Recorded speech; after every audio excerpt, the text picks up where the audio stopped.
CM Punk was a busy man this week. He was quite the social butterfly backstage at a couple of different shows in Chicago, neither of which were AEW.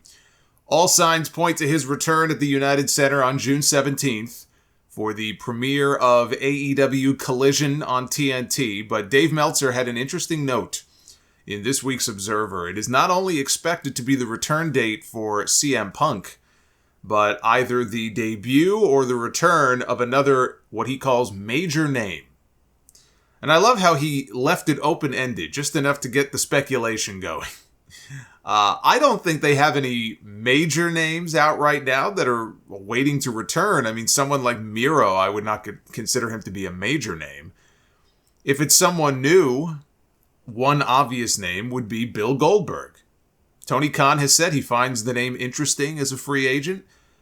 Goldberg is no longer under contract to WWE. He's been very open about wanting a retirement match and teasing a retirement tour.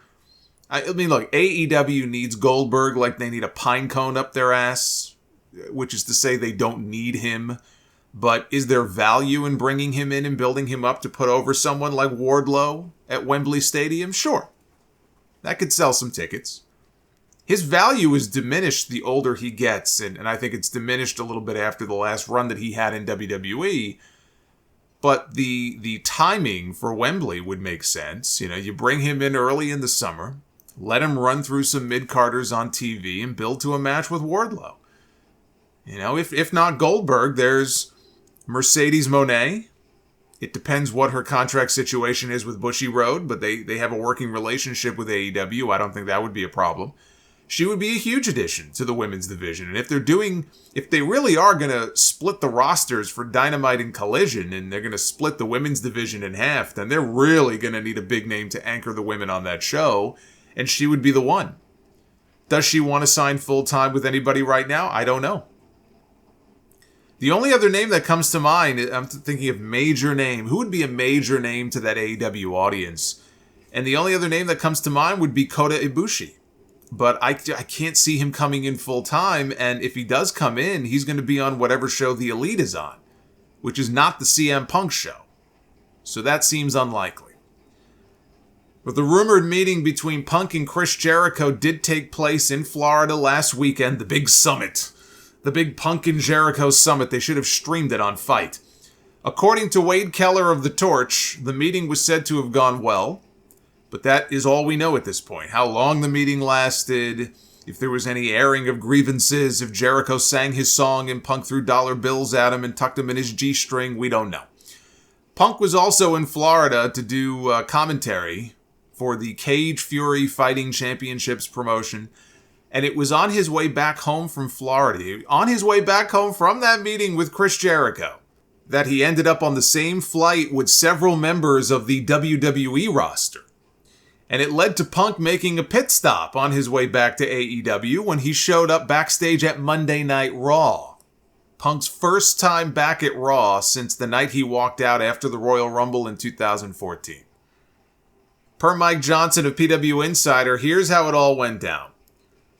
When flying out of Tampa, Punk ended up on the same flight as several WWE talents and staff, including one producer, and was sitting next to some of them on the flight.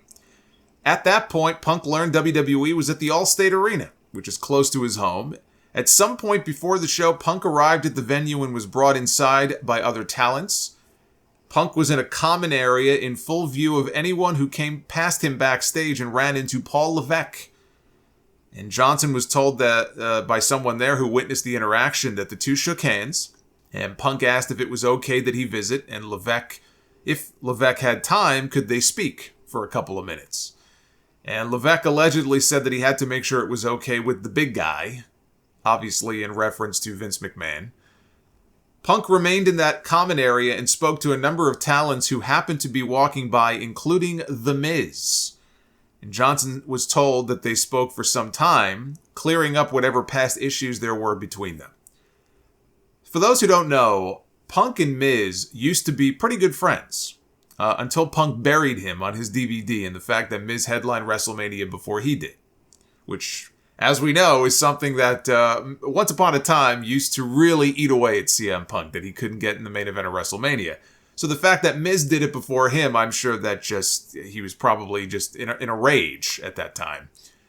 Years later, when Punk came back to work the WWE Backstage show on FS1, Miz was on one week and Punk wasn't in studio that week.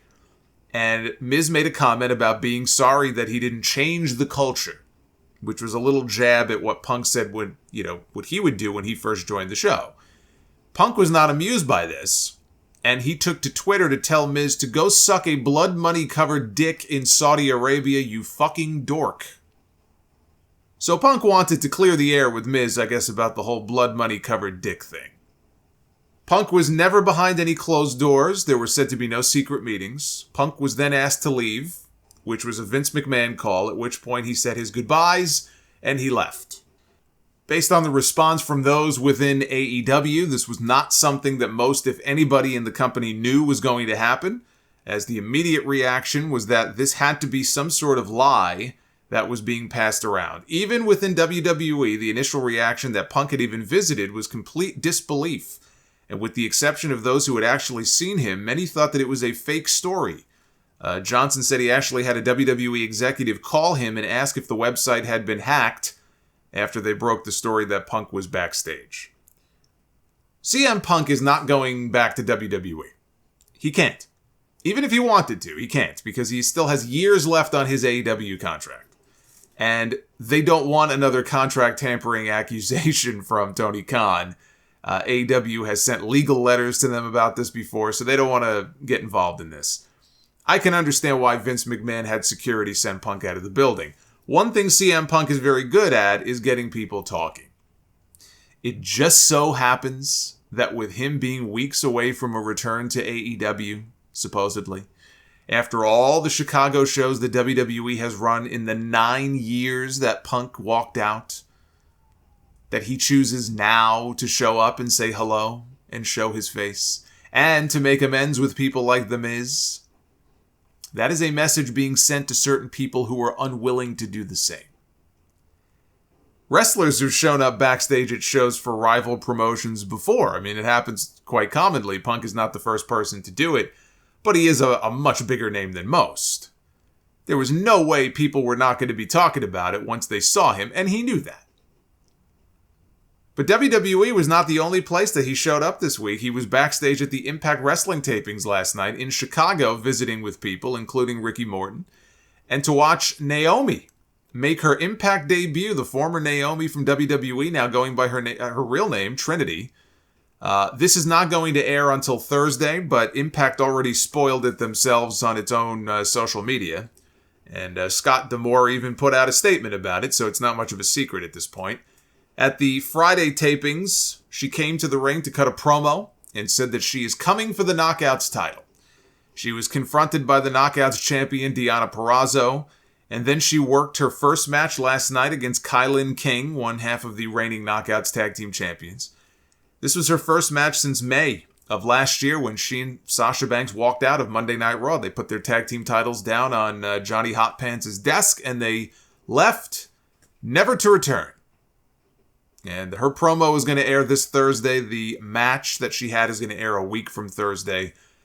You know, look, the Impact Women's division is rock solid. I think it's a great place for her to dip her toe back in after being gone for a year. They've got Deonna Purrazzo, they've got Jordynne Grace, they've got Masha Slamovich, Rosemary, Tasha Steelz, Killer Kelly is there. That's a good group of talent for her to work with. Mercedes Moné flew in from Japan to be there to watch her friend's debut, just as Naomi did for her when she made her debut at the Tokyo Dome. But Mercedes had issued an invitation to CM Punk on Instagram for him to show up, and he took her up on that invitation.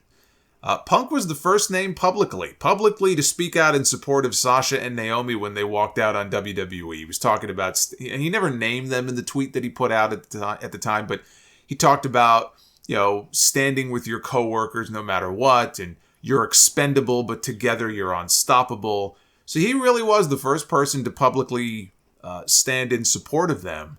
And he was there for both of their comeback matches. He was in the crowd at Battle in the Valley for Mercedes against Kairi when she won the IWGP belt.